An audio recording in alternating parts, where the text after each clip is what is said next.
Hola, eh, justo ahí Salva salió, pero bueno, Hola. vamos a dar inicio al programa de hoy día que vamos a seguir hablando sobre salud mental, ¿ya? Esta vez queremos, como lo dijimos la semana pasada, eh, hablar sobre un tema que de alguna otra manera nos toca a todos y a todas, que tiene que ver con la violencia, un tema que de alguna otra manera nos permite tomarlo desde perspectivas generales, nos permite tomarlo desde perspectivas más micro, más pequeñas, ¿no? Y de manera individual, ¿no? Así que, bueno, damos inicio al programa del día y, bueno, vamos a hacer un saludo también a nuestros panelistas estrella, ya que la gente, nuestros auditores han pedido que estén nuevamente. Muchas gracias, Tania, por estar con nosotros.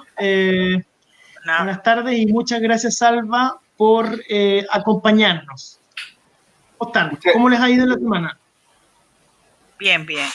Acá seguimos en cuarentena voluntaria o privilegiada por las sí. condiciones materiales, pero bien. Bueno, yo por mi parte he tenido una semana bien intensa. He hecho varias intervenciones a nivel psicológico, a nivel grupal, y estoy bien como entusiasmado con este tema que vamos a abordar hoy día, que respecta, digamos, a la violencia, que tiene tantas aristas, que tiene tiene tantos componentes. Entonces, eso me entusiasma. Yo por lo menos lo voy a abordar desde mi experiencia, desde lo que yo he hecho en el trabajo en violencia. Después voy a entrar un poquito más en detalle. Y este es un tremendo tema, estimado Sebastián, estimada Tania. Sí, sí. Tania, tú nos querías decir algo, ¿no? No, no, nada, o sea, sumarme también a lo que ha dicho el Salva, agradecer la posibilidad de estar acá. Me parece importante que este espacio siga vigente, activo, para acompañar a las personas que le interesan este y otros temas que han ido ustedes abordando durante la semana. Así que nada, eh, muchas gracias y dispuesta a que sea una conversación donde podamos reflexionar desde la experiencia, en mi caso también como socióloga y como terapeuta floral. Perfecto, sí, pues. Ha sido una semana con hartos acontecimientos. Bueno, antes de entrar como a ese como breve resumen semanal, ojalá que todas las personas que estuvieron la semana pasada en el programa pudieran haber visto los contenidos y las infografías que el Salva nos compartió y que nosotros subimos en la plataforma. Son los 10 tips para tomar conciencia de la salud, del estado de nuestra salud mental durante estos tiempos de pandemia. Sin duda estamos pasando por momentos de mucho estrés, de mucha ansiedad, de muchas dificultades, debido a que estamos recibiendo información por todos lados, ¿no? Ya hablamos de este exceso de información, estamos recibiendo información de todos lados respecto a cómo está sucediendo esta pandemia. Hoy día ya superamos los 50.000 contagiados, hay algunos estudios que dicen que el pic va a ser entre los 100.000, hay otros estudios que dicen que el pic va a ser cerca de los 250.000 en la primera quincena de junio. Por tanto, A propósito, tiene Salud, ahí, salud. salud. a propósito de los contagiados. Tendríamos que habernos tapado así. Hace frío acá, me voy a abrigar de ahí. Abrirse nomás. Hemos, vamos a entrar a un periodo de mucha angustia, y mucha dificultad y mucha tensión porque sin duda va a venir la ola de contagios más fuerte. Así que el llamado es a que se queden en casa estas 2 semanas, que son las 2 semanas donde las personas que se contagien van a estar dentro del pic la primera quincena de junio. Por tanto, por favor, quédense en casa. Es súper difícil mantener la cuarentena, algo que de repente en los medios no se dice, que al final uno puede tener conciencia de estar en cuarentena, pero es re difícil porque uno, de repente, la misma angustia de estar encerrado en la casa hace inventar justificaciones para salir. Entonces, por favor, ojalá quedarse en casa lo máximo posible. Y bueno, quería partir con la siguiente pregunta, chiquillos, para entrar en el tema. Y la pregunta es la siguiente, ¿por qué hablar hoy día de salud mental y violencia? ¿Cuál es la razón que a nosotros nos invita a hablar sobre cuál es la relevancia? Perfectamente podríamos haber ocupado otros temas, por ejemplo, no sé, pues, los medios de información, seguir hablando sobre el estrés y la ansiedad, muchos temas más. Pero ¿por qué elegimos hablar sobre violencia? ¿Cuál es la importancia que a ustedes les significa hoy día tocar el tema de la violencia? Partamos con Tania, ya que se abrigó. Ya. Bueno, vamos a ir entrando de a poco en el tema, ¿cierto? Pero hay una relación bastante cercana entre la agudización o la mayor expresión de situaciones de violencia en contextos como los que estamos viviendo. Ya nuestras sociedades son bastante violentas en diferentes dimensiones relacionales, ¿no? Pero precisamente el contexto actual de confinamiento, de precarización de la vida en muchos ámbitos, hace que aumente el estrés, aumentan los conflictos interrelacionales y por tanto las situaciones de violencia se agudizan. Entonces, hablar de este tema para mí siempre es importante, ¿no? Entender qué es la violencia, cómo se expresa, pero también cómo muchas veces somos protagonistas de una u otra manera de relaciones violentas. Entonces, creo que en este contexto es importante reflexionar porque efectivamente han aumentado las cifras de violencia. De hecho, yo más adelante probablemente enfatice en aquella violencia que tiene que ver con elementos de género y violencia intrafamiliar y es una constatación ya en estos días de que la violencia, las denuncias por este tipo de violencia han aumentado al menos en un 40% en casi todos los países europeos, latinoamericanos. Entonces, la denuncia relacionada con esas violencias. Entonces, es un tema muy vigente y pertinente. Salva, ¿qué nos puedes decir al respecto? Mira, concuerdo absolutamente con lo que señala Tania respecto de la relación cercana entre el aumento de la violencia y el contexto de la pandemia y encierro. Resulta que la violencia es el uso intencional de la fuerza física, de amenaza, contra uno mismo, una persona, un grupo, una comunidad, que puede generar un traumatismo o un daño psicológico. Esto que acabo de decir yo es una definición más o menos operativa de la OMS, organismo que está bastante cuestionado por algunos grupos, que le gusta mucho el multilateralismo parece, pero también la violencia, si uno la toma desde el punto de vista de Maturana, si nosotros define el amor como legitimar al otro, como legítimo a otro en la convivencia, entonces podríamos decir que una relación de violencia es lo contrario al amor, en una relación donde no hay legitimidad del otro, en una convivencia, y lo que busca en general una acción violenta relacional, lo que busca de alguna forma es tener el control del otro, buscar la sumisión del otro, y tiene distintas dimensiones, como la señalaba Tania, que puede ser un tipo de violencia física, emocional, psicológica, verbal, sexual, espiritual, cultural, económica, laboral. O sea, la violencia tiene muchas dimensiones, parten de una matriz social, que yo creo que Tania se maneja mucho con el tema de las matrices sociales de la violencia. No quiero entrar ahí como en ese tema, pero concuerdo con Tania, me duele decir esto, pero Chile es un país muy violento. Resulta que los datos que tenemos acerca de la violencia hacia la mujer son, en el último, digamos, reportaje CIPER y Red de Mujeres, corresponden a un N de 130.000 casos de violencia contra la mujer, donde el 38% ha sufrido distintos tipos de violencia más situadas en el orden de su sexualidad, y actualmente, en este tiempo de pandemia, se ha producido un aumento de un 20, un 30% de situaciones violentas. Concuerda con los datos que señala Tania de países europeos que están alrededor de un 40%.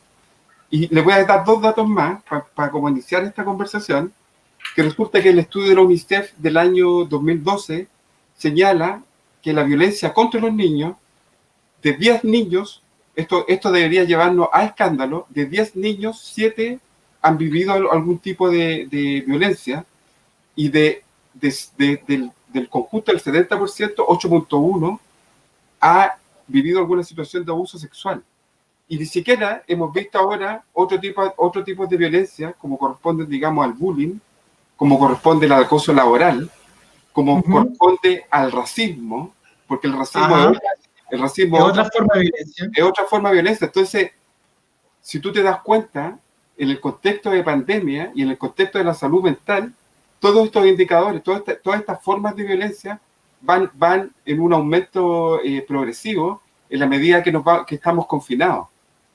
Entonces ahí lo que cobra mucha relevancia es a qué redes nosotros podemos ir, digamos, cuando ocurre esto. Pero no, eso es como para contextualizar un poco como el estado que estamos, digamos, en Chile respecto a la violencia.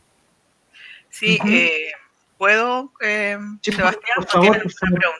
Sí, no, yo quiero ahí como enfatizar en algunos aspectos de lo que dijo Salva, también con relación a cómo se define la violencia, ¿cierto? Porque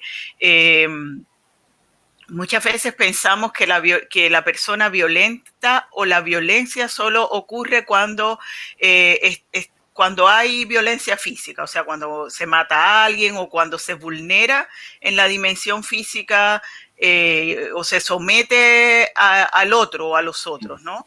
Ya sea niños, mujeres, ancianos, pero sin embargo la violencia es un continuo.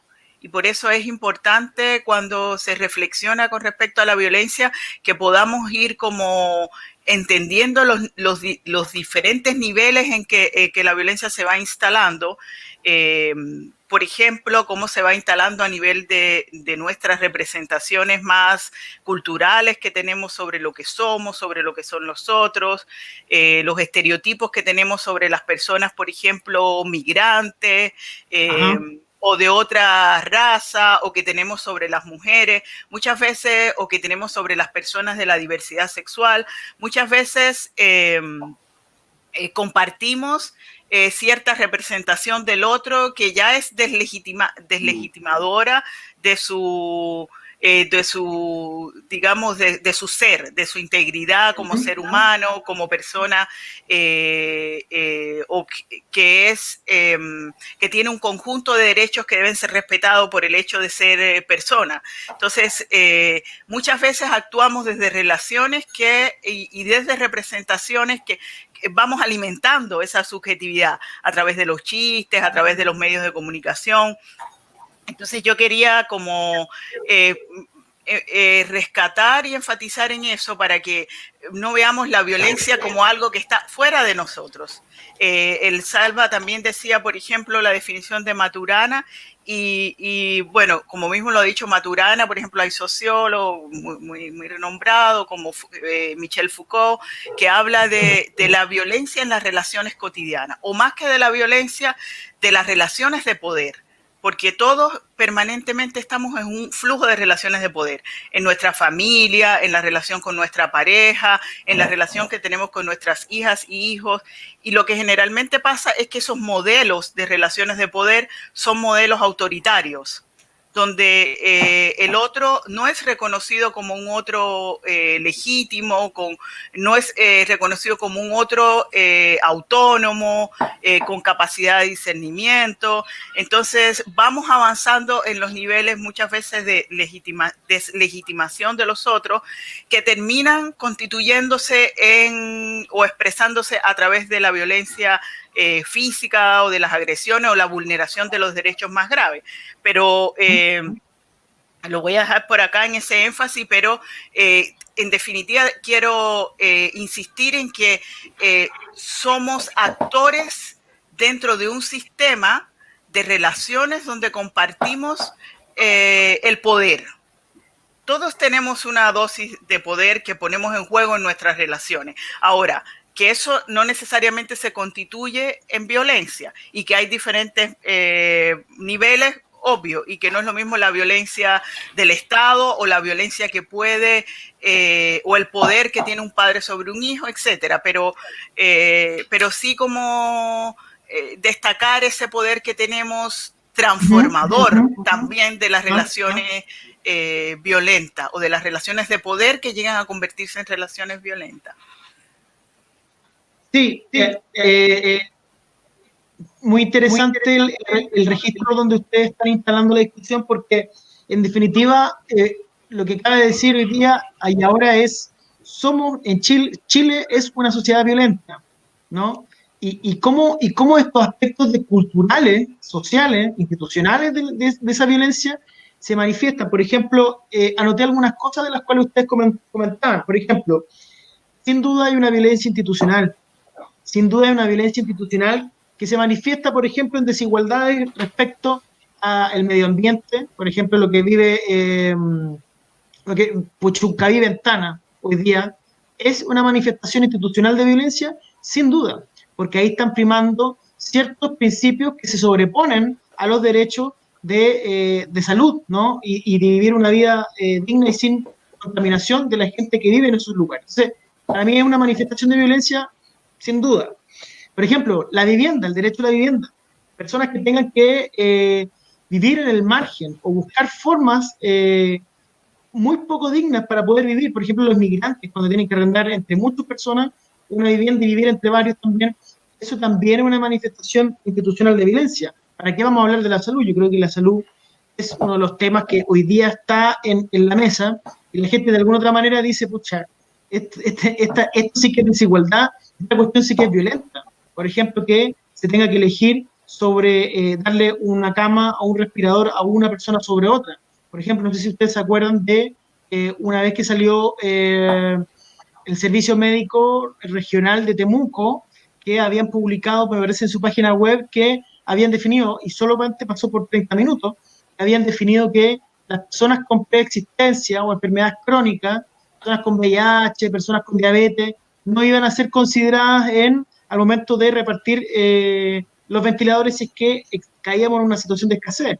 Eso tuvieron que cambiarlo a los 30 minutos de haber aparecido, porque sin duda es una cuestión escandalosa. Entonces, se manifiestan formas de violencia sin duda. Entonces, bueno, tenemos la xenofobia, la violencia cultural, la xenofobia, las homofobias, ¿no? Aquí en Limache también fuimos lugar donde se mató a una niña por su condición homosexual. Es un acto muy violento, ¿no? Y los femicidios, sin duda, son tantos que en algunos niveles pareciera ser como algo ya normal. Cuestión que todas las personas que somos como simpatizantes de la no violencia en todas sus formas, tenemos que seguir manifestando. Es decir, los femicidios ocurren y nuestra comuna ha ocurrido de muchas formas, atravesado también a través de la forma de la violencia de la homofobia. Entonces, mi pregunta es, si somos una sociedad violenta con todas esas características, ¿qué dirían ustedes respecto a cómo ver cómo se manifiesta? ¿Cómo permitir a las personas decir, de esta manera se está manifestando? ¿Y qué formas tenemos para poder eliminar esas formas de violencia? ¿Cuáles son las estrategias que tendríamos, que ven ustedes a nivel quizás más de sociedad, pero también a nivel vecinal o a nivel micro, local? ¿Cómo podemos ir en contra de esas formas de violencia? Mira, lo que pasa es que concuerdo, digamos, con lo que señala Tania, respecto de que la violencia es un continuo, donde hay una serie de representaciones sociales, estereotipos, dijo ella, que de alguna forma están siempre, digamos, presentes en nosotros. Mira, resulta que nosotros compartimos una matriz de violencia, ¿ya? Hay una matriz social, y en esa matriz social emergen las violencias, que son distintos tipos de dimensiones de la violencia. Entonces, en eso, aquí el componente cultural es súper importante, porque de alguna forma este modelo que señala Tania es un modelo social que después pasa a ser un modelo operativo interno para las personas. O sea, todo lo que se construye en lo social, después es una réplica, es una micro réplica de actitudes y de relaciones en los microespacios, en el espacio individual. Por lo tanto, este es un problema súper complejo que debe abordarse en la matriz cultural, en nuestras creencias, en el trato que nosotros queremos tener como sociedad. ¿Te fijas o no? Nosotros necesitamos un trato, un nuevo trato, que implica poner la violencia arriba de la mesa y ver cómo sociedad podemos abordar este tema. Resulta de que yo tengo una experiencia más situada en la intervención. Entonces, resulta de que yo trabajé muchos años en la explotación comercial sexual infantil, trabajé 3 años en San Antonio, y fíjate que todas las hipótesis respecto de la violencia sexual parten en la matriz cultural. Y el año 2006 ya nosotros teníamos en la corporación Paicaví, y desde antes, ya teníamos una hipótesis respecto de la violencia que partía en esta matriz patriarcal, en esta matriz cultural patriarcal, donde emergen todas las violencias, que de alguna forma estructura lo social, es lo que se llama la violencia estructural, ¿ya? Donde se articula la economía, las leyes, la religión, la cultura, que también está en un sistema que es súper capitalista, que es súper neoliberal, y lo que tiene impreso el sistema neoliberal es la competencia entre los seres humanos. ¿Y qué más deslegitimador del otro que la competencia? La competencia es una deslegitimación del otro como legítimo otro en la convivencia, como diría Maturana, y se opone a la colaboración, que es lo que necesitamos hoy en día, colaborar. Sí, ahí yo quiero también colgarme de las palabras de Salva, porque a propósito de las hipótesis que muy ciertas, ¿no? Que ubican en la forma en que hemos aprendido en que hemos aprendido a vivir y a representar nuestra sexualidad. De ahí emergen un conjunto de violencias significativas, como las violencias de género. Y uno se pregunta por qué, o sea, ¿qué rasgos tiene esa matriz que hemos aprendido, esa matriz de conocimiento, de información que hemos aprendido sobre la sexualidad? O sea, el conocimiento sagrado, placentero, vinculado a las relaciones cotidianas, o sea, de la sexualidad como fuente de eso, ha quedado atrás o muy marginal en nuestra cultura, y más bien nos apropiamos de una construcción de sexualidad que es muy heteronormativa, que quiere decir eso, que la norma, el que puede expresarse y tener legitimidad y vivir una sexualidad de manera aceptada socialmente, es el heterosexual, la figura del heterosexual con cierto comportamiento. Por tanto, todo lo que queda fuera, porque es un heterosexual que es dominante, que domina, que hay una antropóloga muy interesante, su perspectiva, que se llama Rita Segato, que ella ha analizado desde la antropología cómo en esta matriz heteronormativa de la sexualidad, y donde aprendemos cierta manera de construir el binarismo fundamental de la sexualidad occidental, que es hombre y mujer, masculino y femenino, y eso es representado desde una lógica relacional de dominación. Ella analiza, por ejemplo, cómo en el caso de la masculinidad, no es que ahora uno singularice y diga todos los hombres son malos, todas las mujeres son dominadas. No, pero estamos como dentro de una matriz donde, por ejemplo, la masculinidad se representa desde un para ser masculino, para masculinizarse, ya sea un cuerpo de hombre, un cuerpo de mujer, y es muy importante en estas sociedades masculinizarse, porque quien se masculiniza es quien domina, es quien tiene el control sobre los otros. Y ese ejercicio de masculinizarse, que es un ejercicio afirmatorio permanentemente, está muy ligado a la violencia.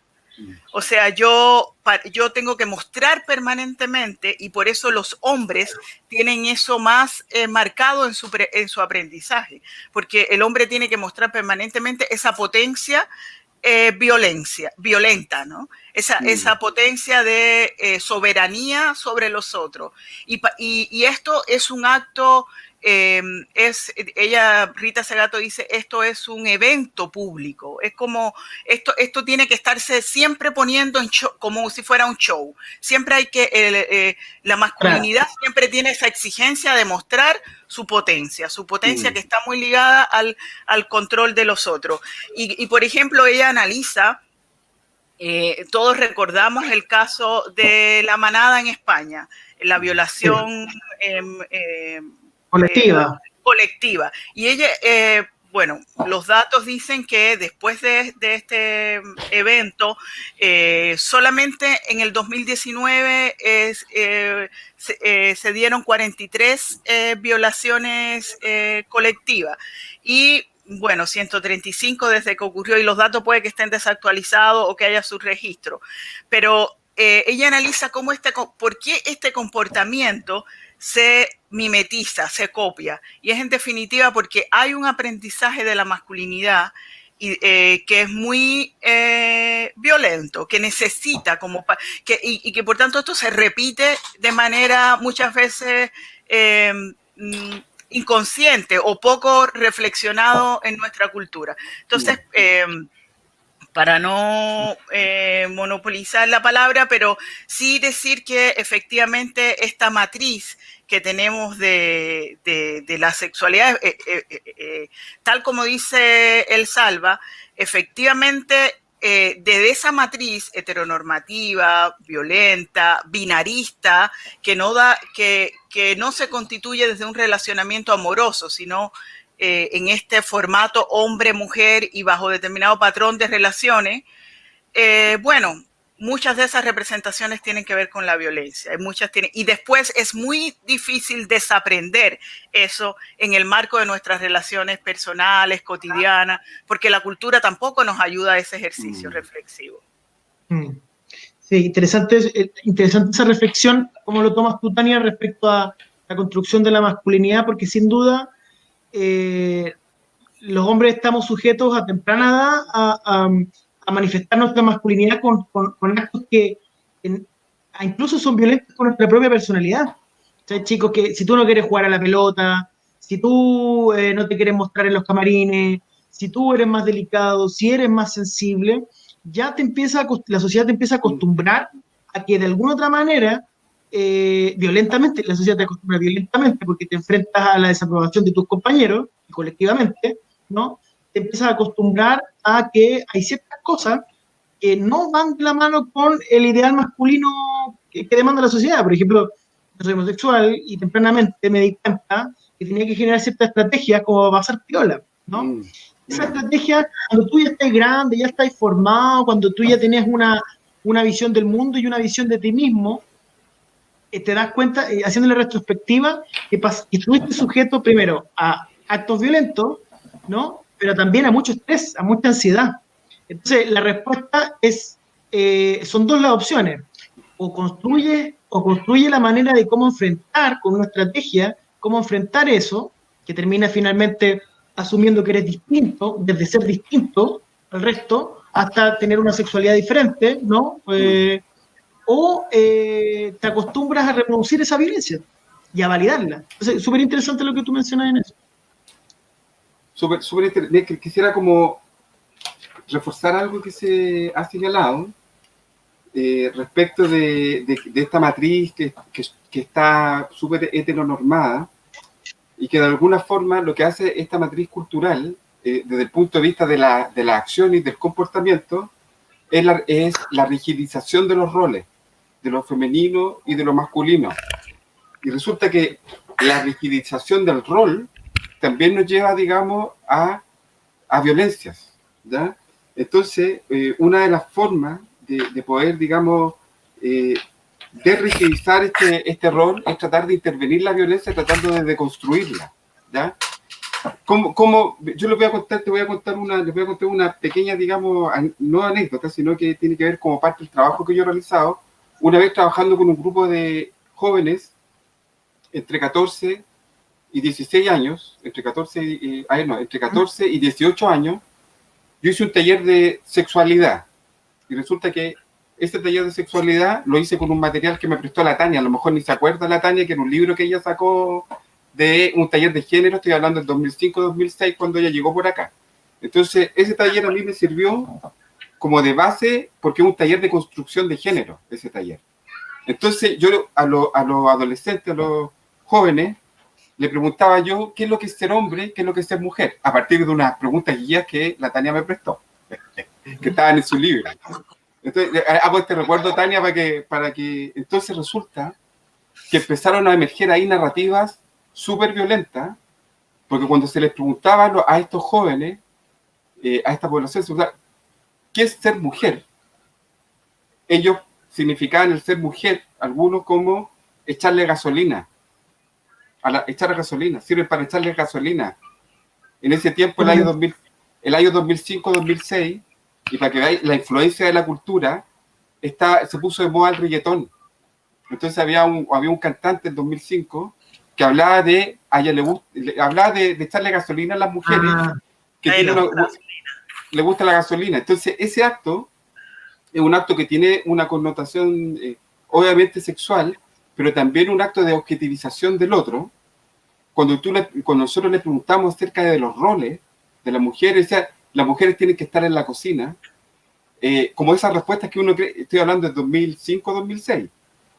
Entonces, ahí tú te puedes dar cuenta de que toda esa narrativa, la expresión de esa narrativa tiene que ver con un aprendizaje cultural también.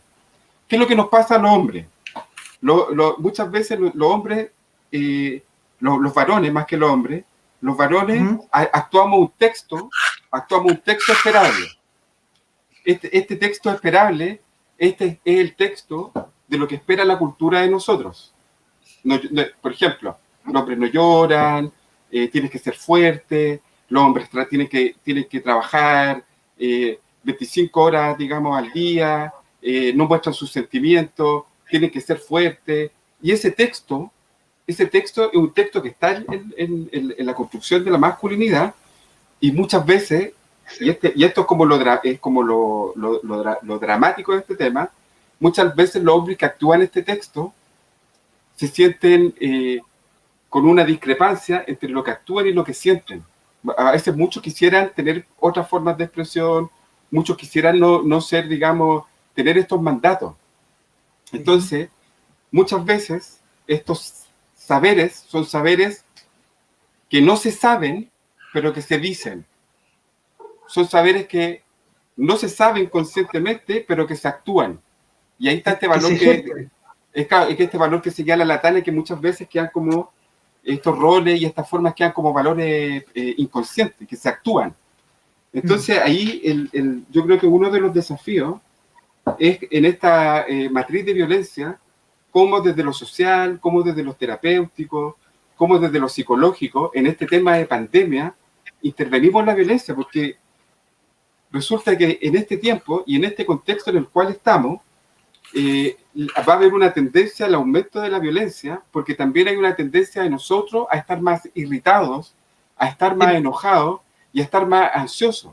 Entonces imagínate qué es lo que pasa con las mujeres que llevan tratamientos, donde están con sus agresores adentro de la casa y están con tratamiento para que estos agresores y están en cuarentena. La exposición, el confinamiento necesariamente va a aumentar el contacto con el agresor. Entonces, terrible. Eso es un elemento que, digamos, el Estado, que es el garante de estas situaciones, tiene que actuar de alguna forma. Sí. Ahí la Tania, tú querías decir algo, querías seguir con la línea. No, yo creo que, bueno, estamos todos sujetos a estrés. Los hombres están sujetos también a esta matriz como de violencia, están sujetos a comprobar socialmente que son hombres, las mujeres tan atadas a, de alguna otra manera, vivir con sus, desde violadores, golpeadores, etcétera. Los niños también son sujetos, los niños, las niñas y los adolescentes son sujetos de violencia. Esta semana estábamos en un programa, vi un programa donde el senador Latorre, Juan Ignacio Latorre, más la defensora de la niñez, Patricia Muñoz, hablaba sobre las dificultades que están viviendo hoy día los niños, niñas y adolescentes en sus familias, partiendo por el estrés que tienen que cumplir con las tareas, en un contexto donde no existe, tuvimos que levantar la infraestructura de manera como rápida para poder seguir con el tema de la educación. Los niños están angustiados, es decir, el mismo Salva lo decía, el mandato es no forzar a los niños a que cumplir con las tareas en un contexto tan adverso. Darle prioridad a otras cosas, es decir, están todos los actores, si lo vemos desde actores, están todos los actores sujetos a violencia. ¿Qué decir de los adultos mayores? ¿No? El mismo Esquella decía que esto de una cuarentena obligatoria solamente para los adultos mayores de 75 años ya es un acto inconstitucional porque le coarta las libertades políticas, sociales, culturales, etcétera, las libertades constitucionales solamente a personas de 75 años para arriba, sin mayores justificaciones, ¿no? Sin mayores justificaciones normativas, jurídicas. Entonces, hoy día hay gente que no puede salir de sus casas, hoy día hay gente que se siente sola, hoy día la violencia se ha manifestado de distintas formas. Entonces, yo creo que dar conciencia, y por eso la conversación de hoy día, dar conciencia, invitar a la gente a conversar en sus casas, a conversar, a problematizar el tema de la violencia, me parece que es un aporte porque sin duda de repente no nos damos cuenta cuando también somos parte o somos vectores de esas violencias. Eso es lo que yo quería decir. Sí. Yo quería... ¿Hay un ruido? Parece en el... No sé si soy hay un viento por ahí, hay como un viento. No soy yo, yo estoy encerrado acá. A ver aquí. ¿Escuchan? Sí, se escucha. Sí. Yo no escucho viento. Yo escucho así como un ruidito ya, pero yo quería retomar el tema de comprender de comprender cómo se agudiza hoy la violencia, porque yo creo que mientras más la comprendemos, también podemos generar más recursos para la transformación de, por ejemplo, hoy día la familia ha sido el espacio institucional más, la familia hace rato que está sobre requerida en términos sociales. Quiere decir que se piensa que la familia, hay por ahí una máxima que dice que la familia es la célula básica de la sociedad, pero eso es verdaderamente un exceso, porque a propósito de eso, la familia entonces muchas veces es el jamón del sándwich entre el Estado y las organizaciones y las personas, y eso implica también una construcción ideológica de un tipo de familia. Muchas veces cuando decimos que la familia es la célula básica de la sociedad, estamos pensando en la familia, ¿cierto? Biparental, bien constituida, con empleo, que tiene probablemente un funcionamiento que es benigno para la mayoría de sus integrantes, y la familia es todo menos eso. Entonces, en términos como, probablemente como grupo, con esto no quiero decir que como grupo social es sumamente relevante la familia. La familia en su expresión diversa, ya sea una persona con un gato, ya sea una pareja de cualquier orientación sexual, con diferentes hijos, no sé. No es un par de ancianos, no es la familia, no es esa concepción de familia tan rígida que tenemos, que también puede estar contenida acá. Pero ¿qué pasa? Que lo que se invisibiliza en esa reflexión es que la familia es una fuente permanente de conflicto y de negociación. Y que, y que la familia tiene que avanzar cada vez hacia lógicas más democráticas en su relacionamiento, ¿no? Hacia los hijos, hacia las parejas. Es un grupo que se apoya, probablemente va a seguir existiendo muchos años más, muchos siglos más, no sé, pero no es ese grupo idealizado y exento de conflicto. Entonces, hay que saber manejar esa conflictividad en la familia, porque si no, la violencia es parte de cómo los conflictos intergeneracionales, intergéneros van escalando en la familia. Entonces, eso sin duda se está agudizando hoy día. Eso por una parte yo quería señalar, y por la otra también referirme al tema de la violencia de género, pero también vista más desde, hablábamos de la representación de la masculinidad, pero quería también compartir que los modelos de feminidad que tenemos son modelos todavía que por una parte sitúan a la mujer como, siguen situando a la mujer como objeto, desde una construcción representacional, imaginaria, sitúan a la mujer como objeto de dominación, sitúan a la mujer como muchas veces como dependiente de, pero realmente eso no necesariamente es así en la práctica, pero porque las mujeres son, está comprobado que las mujeres son agentes importantes en la transformación de la vida cotidiana. Quiere decir, las mujeres son las que mueven la economía cotidiana en muchos territorios, espacios, por tanto están ligadas al cuidado, por tanto las mujeres tienen una capacidad de agencia, de transformación muy importante, y muchas veces en las relaciones violentas o en estas relaciones de poder desequilibradas, donde no nos reconocemos como otros legítimos, con capacidades, con recursos, con afecto. En estas relaciones desequilibradas, precisamente lo que se captura negativamente es esa capacidad transformadora que tienen las mujeres, esa capacidad de agencia, de contribución a la vida, es muchas veces lo que termina devaluado.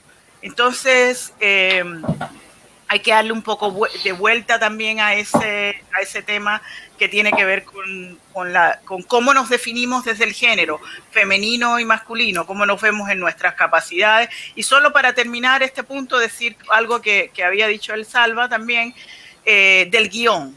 El género, en este caso, el género o esas pautas que tenemos aprendidas sobre cómo actuar en la vida social, entre ellas el género, es un guión.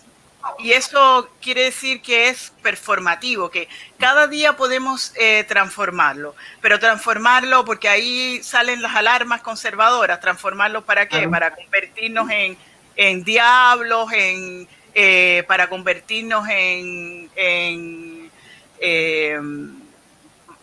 digamos, en limitadores, en objetores de la vida. No, todo lo contrario, para... el género podemos día a día, desde que nos levantamos, de que les enseñamos a nuestros hijos, desde que de la manera en que nos expresamos, podemos irlo cambiando cómo nos vestimos, cómo construimos nuestra autonomía, podemos irlo cambiando permanentemente, pero precisamente para para sustentar la vida desde otro aprecio a sí mismo y también respeto hacia los otros. Bien. ¿Podría decir algo, Sebastián? Mira, Salva, por favor. Súper importante lo que nos señala Tania, que hace recorrido también por esto primero por el tema de las familias. Ahí yo concuerdo con Tania que realmente tenemos como una idea de una familia ideal, que es una familia biparental, hombre-mujer. Y yo quiero derribar el mito de inmediato. Nosotros tenemos, donde yo trabajo, en la corporación Pencaví, tenemos un estudio acerca de los jóvenes que realizan prácticas abusivas sexuales, y tenemos el desagregado de los tipos de familia donde se produce, digamos, la agresión sexual, el tipo de familia. Y resulta que el N más alto, donde más se produce es la familia biparental de hombre-mujer. Eso no quiere decir que sean malas esas familias, sino que Claro. tenemos una tendencia, digamos, a idealizar ese tipo de familia, y es muy violento para las otras familias no estar legitimados en ese tipo de familia. Yo tengo una familia ensamblada. Una familia ensamblada es que yo me casé con mi señora, obviamente, mi señora tiene una hija. Esa es una forma de familia. Y muchas veces en los colegios, antes para los requisitos, yo no hubiese podido entrar a ningún colegio, entonces. Eso es violento, porque es delegitimador de eso. Al mismo tiempo, hoy en día, como dice Tania, dice, la familia está sobre requerida hoy en día. Sí, la familia está sobre requerida y están en una tensión de adaptación de nuevas pautas adentro. Y la pauta, una pauta, lleva en sí mismo un tipo de patrón relacional que más o menos le puede dar una estabilidad a una familia. Cuando yo cambio la pauta familiar, esa pauta, muchas veces el cambio va con un poquito de dolor. O sea, esto es cotidiano. Yo cocinaba los fines de semana como un acto agradable, como un acto de entrega, como un acto ritual para estar con otros y para estar con mi familia. Pero hoy en día, y me acuerdo mucho de mi mamá, esto me hace acordar mucho de mi mamá, que capaz que me esté escuchando, ya cuando cotidianizo, cuando es cotidiano cocinar la narda, cuando cocino todos los días, ya la pauta cambia. Ya empiezo a sentir que lo empiezo a vivir más como una presión y como una obligación, más que como algo placentero. Entonces eso me tensiona en mi nueva pauta. Bueno, y ahora estoy cocinando funcionalmente, digamos, adaptando los horarios. Entonces esa tensión necesariamente a veces se vive desde las crisis, y lo importante es conversar. Esto que decías tú, Sebastián, que de alguna forma hoy en día las familias tenemos que ritualizar ciertos momentos de conversación para poder hablar lo que nos pasa, para poder contenernos. Los que están más solitos en sus casas, bueno, tendrán amigos, tendrán la tarea de conectar sus redes, digamos, para poder tener estas conversaciones. Eso respecto de la tensión que se produce, digamos, adentro de la familia. Y después está todo lo que nos señala Tania, que yo estoy absolutamente de acuerdo con ella, respecto de la violencia de género y esta representación de la masculinidad que tenemos, que de alguna forma la actuamos y que nos hace objetivizar, digamos, al otro, digamos, en esta forma. Y fíjate que yo reconozco que tengo una mente patriarcal, y tengo una mente patriarcal que he ido deconstruyendo en el tiempo. Pero me ha costado, hay cosas que a uno le cuestan, porque son saberes, como dice Tania, que están tan arraigados a uno, que de alguna forma uno necesita necesariamente espacios de reflexión de su propia masculinidad. Y resulta que yo veo muchas veces muchos hombres que van a mi consulta, y una de las mayores dificultades que tienen es el contacto, digamos, con estos aspectos emocionales. Hay que entender que las emociones, y alguien preguntó por ahí acerca de la inteligencia emocional en el grupo, la emoción es parte constitutiva del humano, y de alguna forma la emoción también es un vector o es una brújula de nuestras acciones. En la medida que nosotros vamos reconociendo nuestras propias emociones, también al mismo tiempo podemos darle un sentido y podemos darle un contenido de acción a esas emociones, y poder, digamos, tener formas más sanas de poder relacionarnos. Entonces, yo desde ese punto de vista yo creo que sí, los colegios deben tener educación emocional. Desde la primera infancia tiene que haber una pedagogía emocional. A lo mejor debiera haber un ramo de pedagogía emocional, y si no hay un ramo de pedagogía emocional, lo que tendría que haber en el currículum es una transversalización en el currículum del aspecto de la inteligencia emocional. ¿Qué es lo que es la inteligencia emocional? En breve, para no monopolizar. La inteligencia emocional consta, digamos, de dos elementos, que es la razón, la racionalidad, que la vamos a tener en este lado. La racionalidad, en verdad, ha sido un discurso de todo el siglo, parte de finales del siglo XIX, y todo el siglo XX ha estado sometido, digamos, a la tiranía de lo racional, a esto que es objetivizante, pero poco a poco, digamos, ha emergido también la emoción como algo importante. Entonces, la inteligencia emocional es el equilibrio entre la razón y la emoción. No quiere decir que prima una cosa por sobre la otra, sino que es tratar de equilibrar estos dos elementos para poder actuar y tener formas de afrontamiento más enriquecedoras. Entonces yo sí concuerdo que hay que tener educación, digamos, emocional en los colegios, porque de alguna forma nos permite agenciarnos mejor.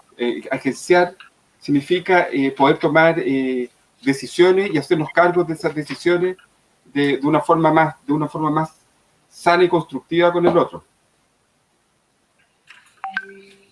Sí, es súper interesante el giro que estás haciendo porque sin duda el patriarcado se manifiesta de muchas formas y desde muchas estructuras, ¿no? Eh, Todos hemos sido víctimas del patriarcado, de alguna manera, es decir, cuando uno llega a atenderse con un psicólogo y dice, bueno, me pasa esto, me pasa esto otro, mira, yo en mi infancia me tuve esto, todos de alguna otra manera hemos sido, somos historia física de violencia, es decir, de alguna otra manera queda marcada la violencia en nuestras vidas, pero me gusta mucho el giro que hace Salva porque pasa allá como a ver la violencia o abarcarla desde una manera colectiva, es decir, ¿cómo podríamos nosotros pensar un plan de educación local o barrial y que coloque en el centro el tema de la violencia? ¿Cómo podemos nosotros avanzar, por ejemplo, hacia una reflexión colectiva de que sin duda podemos erradicar la violencia en nuestros barrios, podemos erradicar la violencia en nuestras poblaciones, de nuestras propias comunas, etcétera, etcétera? Eso es un tema re interesante y que de alguna otra manera coloca la posibilidad o el horizonte de articulación ciudadana como una posibilidad, ¿no? La otra vez estábamos hablando en una conversación, me parece, no sé si fue en la de patrimonio, la primera, o en la segunda, cuando hablamos sobre la Winca, el segundo programa que tuvimos, eh, hablábamos de generar escuelas abiertas, ¿no? En donde, por un lado, el Estado te obliga a tener un currículum, ¿no? De educación, pero por otro lado, por ejemplo, un gobierno local puede hacer uso de las escuelas públicas para que los días sábados se articulen ciertos talleres donde se puedan problematizar, donde se pueden dar ciertos talleres, etcétera, etcétera. Y ahí me parece que, por ejemplo, problematizar la violencia puede ser algo re interesante para tomar conciencia, porque por ejemplo, ¿quiénes toman conciencia de que fueron sujetos de violencia? Es una pregunta. ¿Cuándo se toma conciencia de que uno es sujeto de violencia? Normalmente, por ejemplo, cuando una chica tiene una amiga y que esa amiga participa de un grupo que trabaja temas feministas, y empieza a escuchar y empieza a darse cuenta, yo también he sido sujeta de violencia.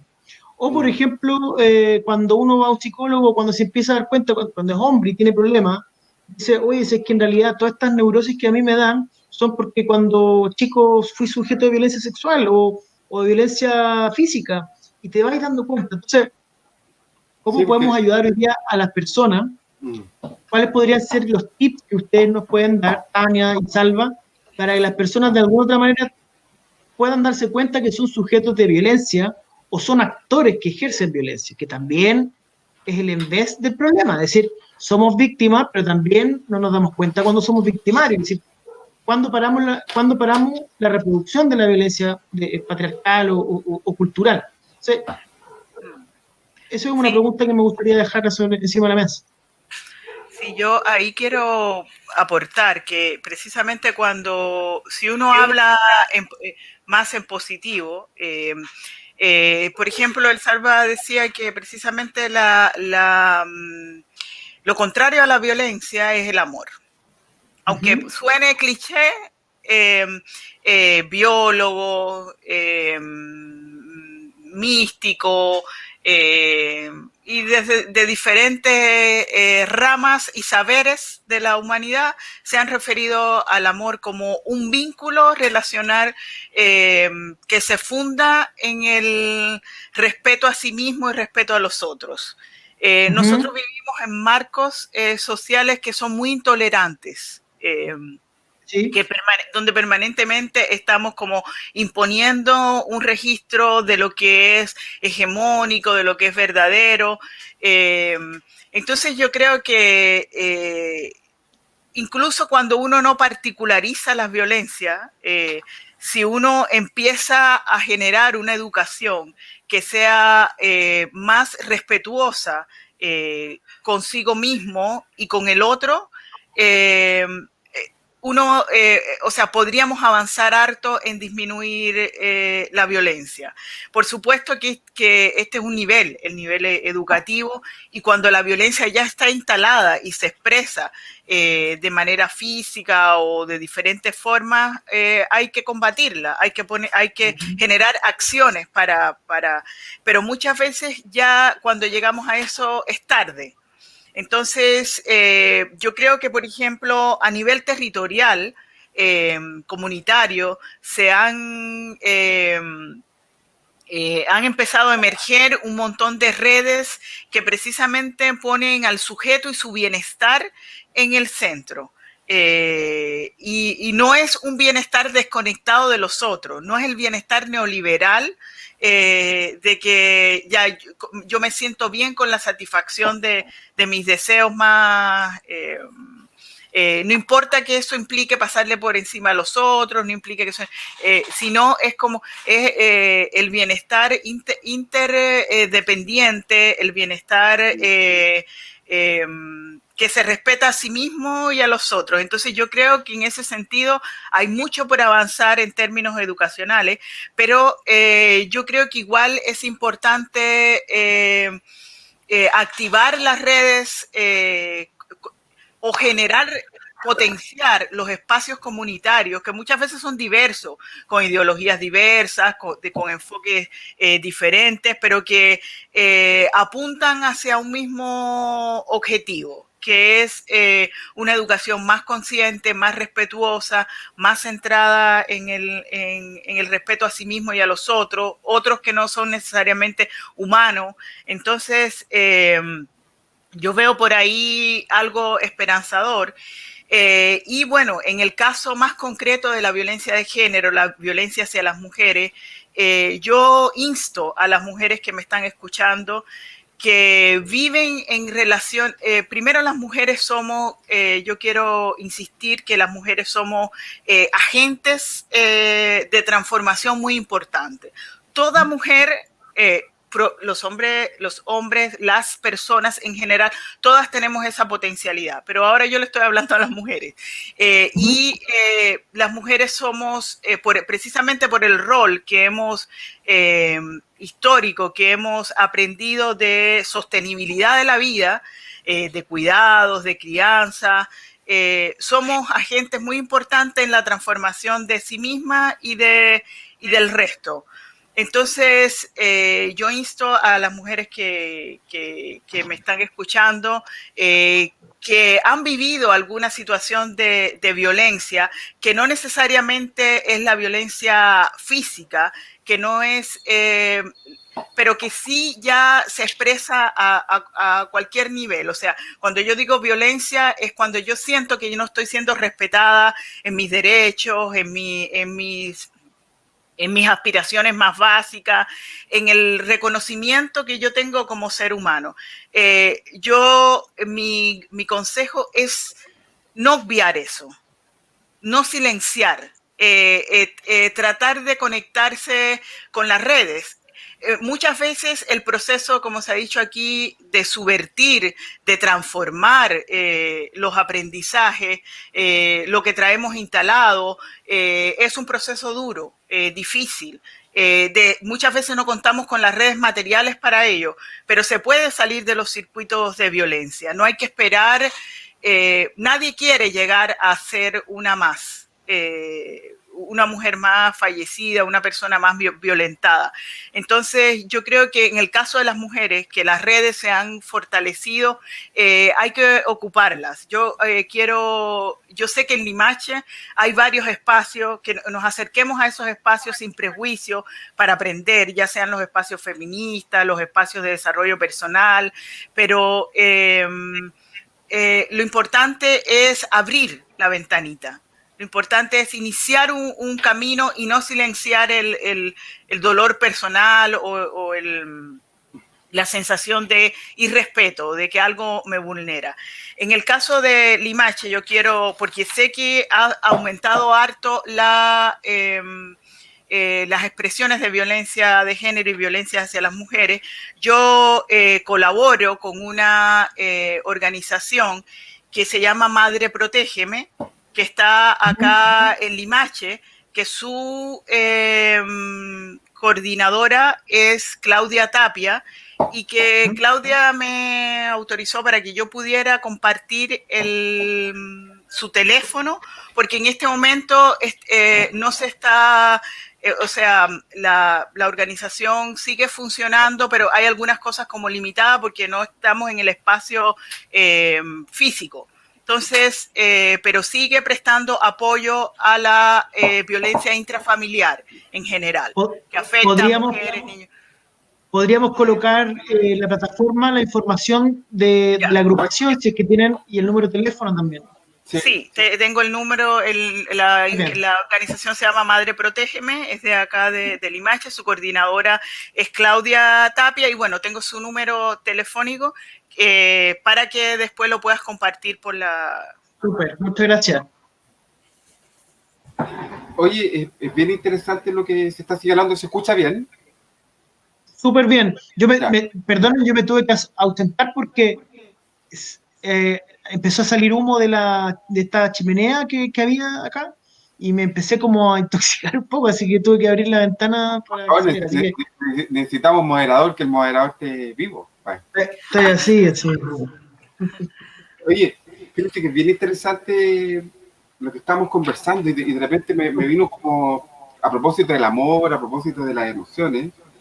Fíjense que como bases emocionales hay un modelo emocional que es el modelo de Plutchik, que es una flor de emociones, que son las emociones básicas que están mezcladas con otras emociones.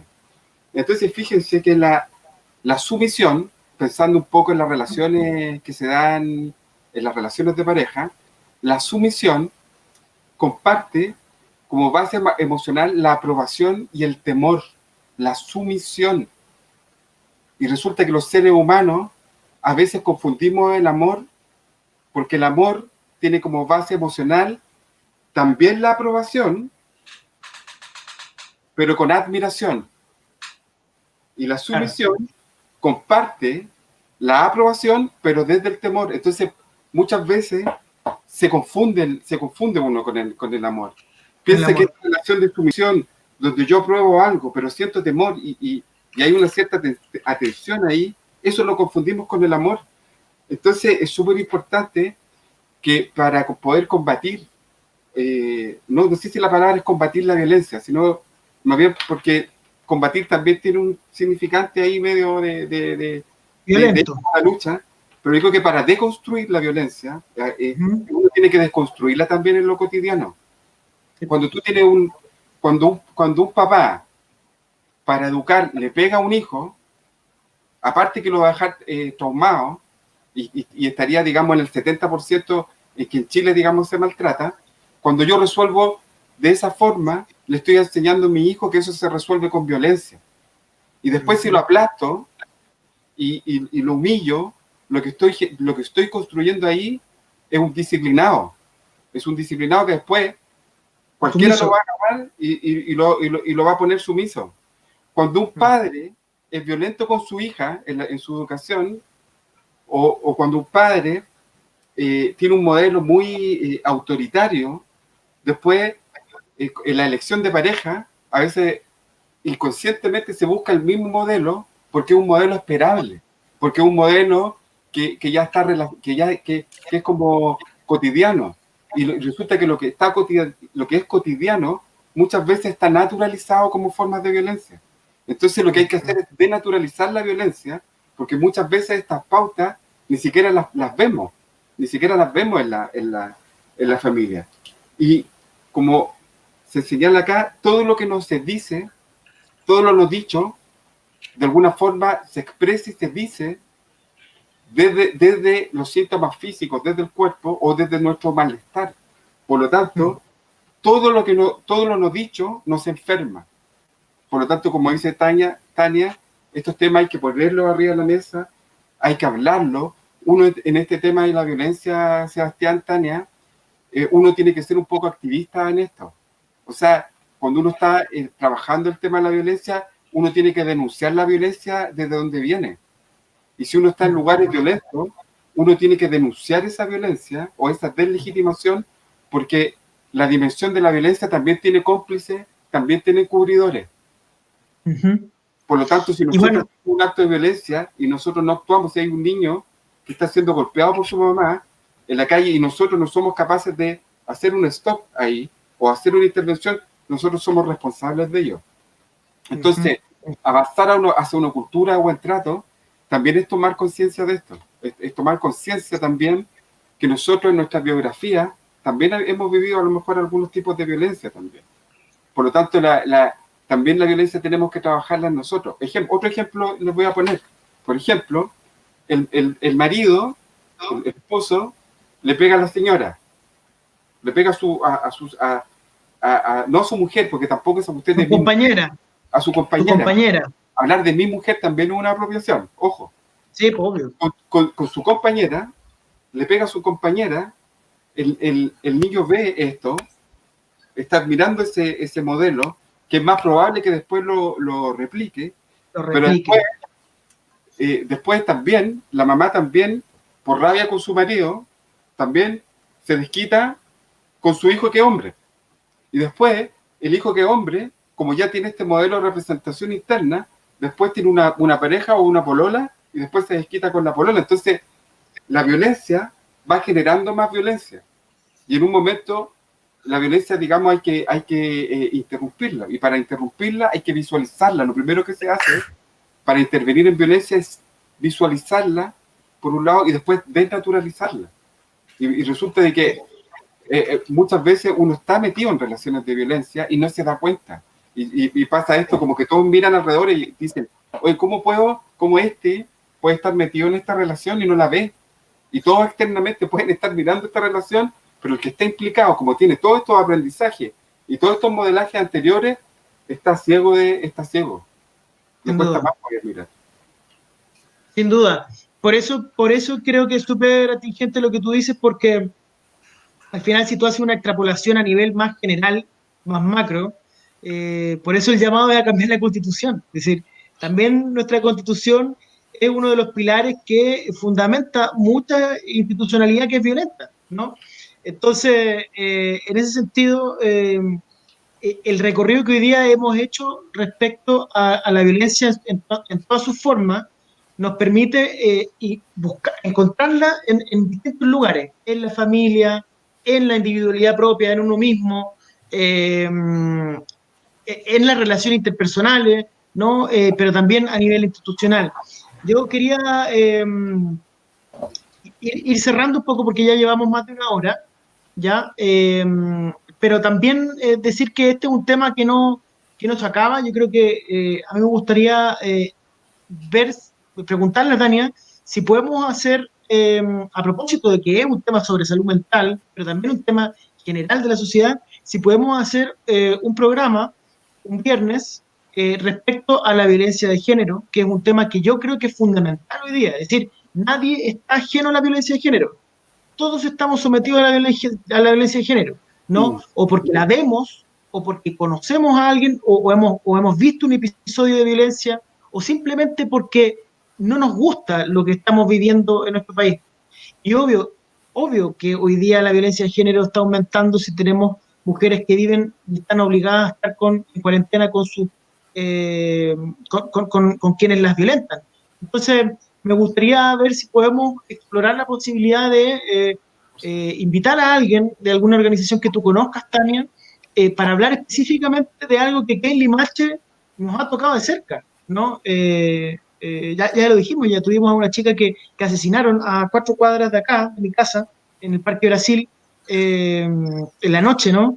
Creo que a todos, tanto a nivel vecinal, local, barrial, familiar, nos tiene que importar hablar de esto. Es decir, como dice el Salva, en algún momento nos tenemos que dar cuenta y tener conciencia de que es un fenómeno que es súper transversal. Es decir, se están dando dinámicas de violencia en todos los momentos. Entonces me gustaría saber si podemos empujar eso, Tania, y ver qué opinas al respecto. Sí, yo creo que podemos encontrar colaboración acá en Limache.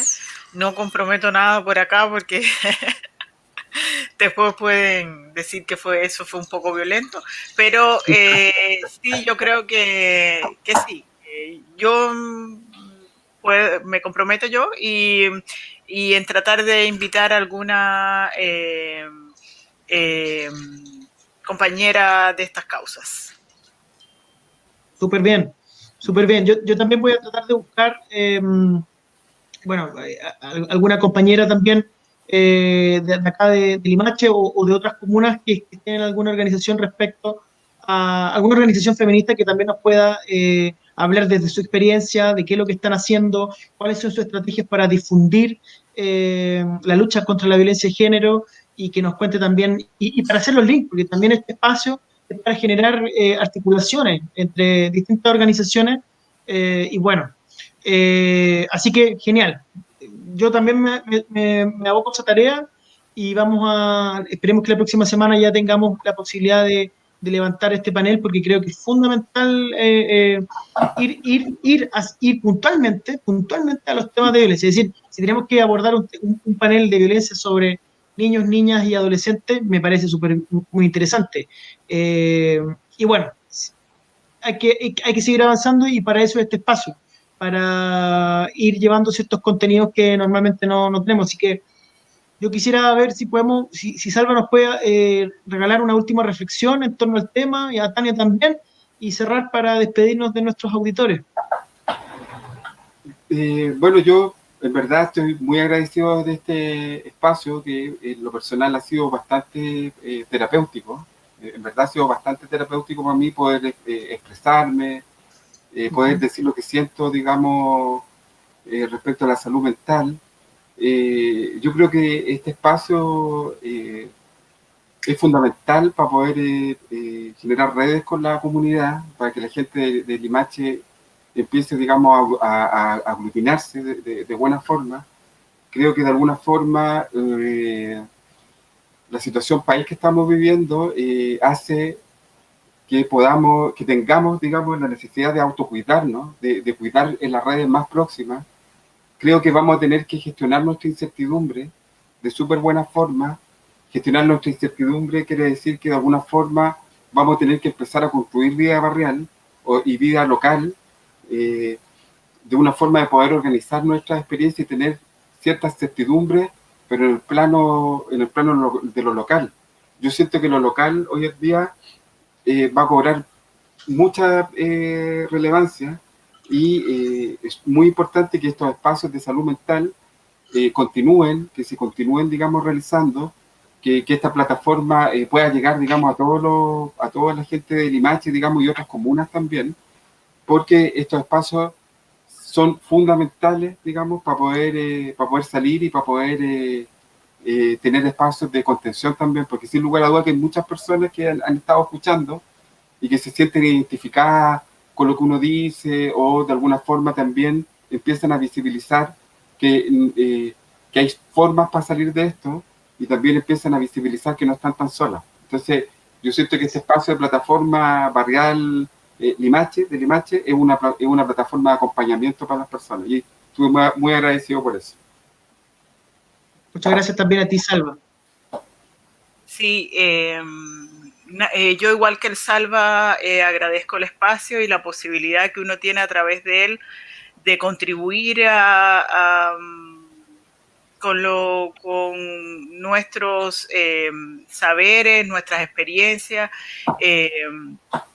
que no son ni más ni menos, sino eso, pero que si sirven y si nos ayudan a construir tejido solidario, muy bien y muy encantada de poder hacer esa contribución. A propósito del tema de la violencia de género y la posibilidad de tratarlo, sí, genial. Por ahí veo un comentario que un capítulo de Flores de Bach y terapias alternativas. Yo quiero... la Melissa Díaz Gatica. La Melissa. Melissa Díaz, sí. Tiene nombre de hierba buena. Melissa yo creo que todos quieren... ¿Ah? Lo que hace es que Melissa es una hierba buena. Sí, claro. Melissa sabe de Melissa. Entonces, sí, a propósito de eso, quería decir que yo hablé de este espacio Madre Protégeme, con el que yo colaboro desde este año, pero que es un espacio que es... que lleva mucho tiempo en Limache abordando el tema de la violencia intrafamiliar.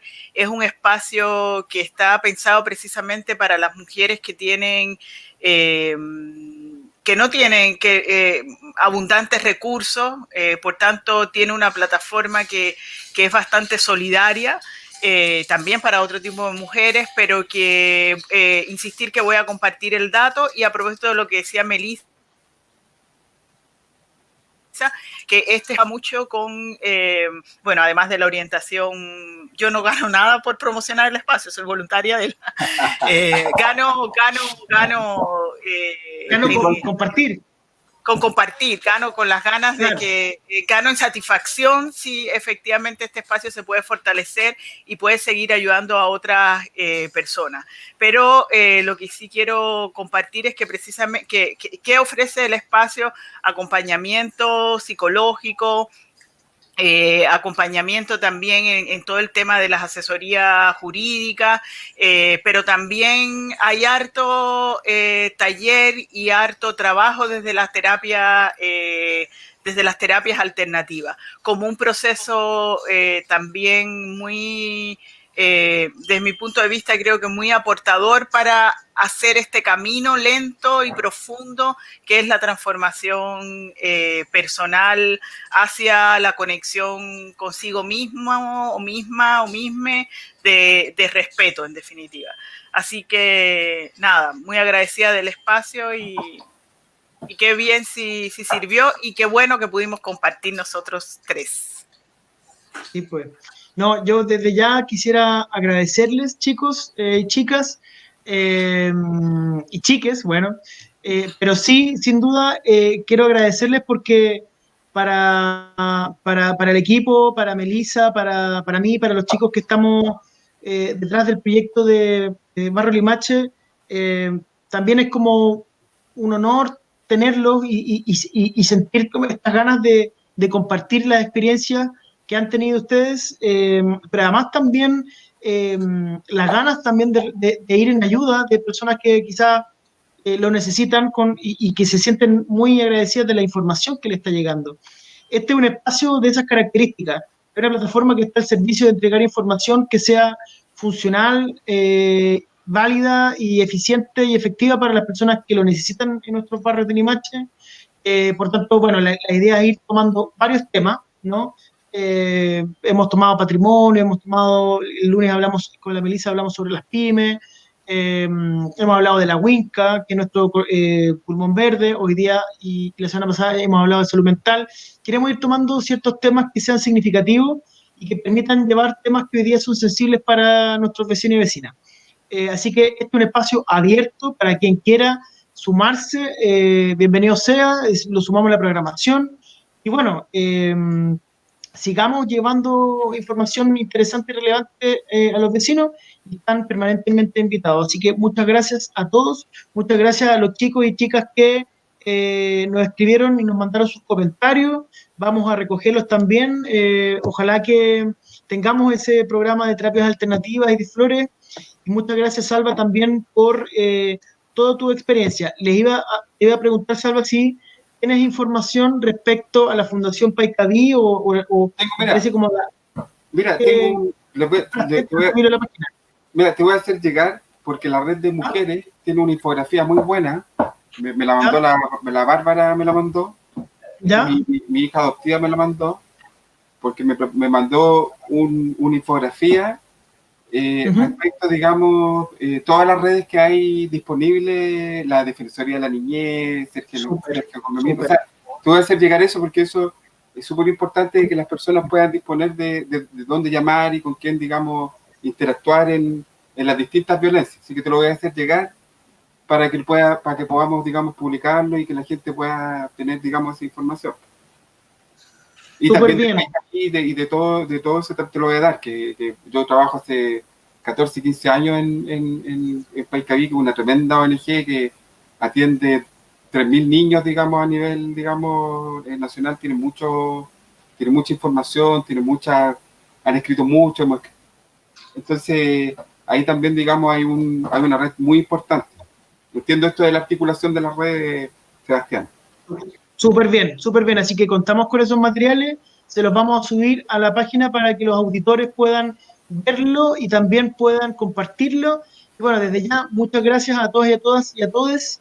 Y nos vemos la próxima semana. Que tengan un buen fin de semana. A cuidarse porque estas son las 2 semanas claves de COVID.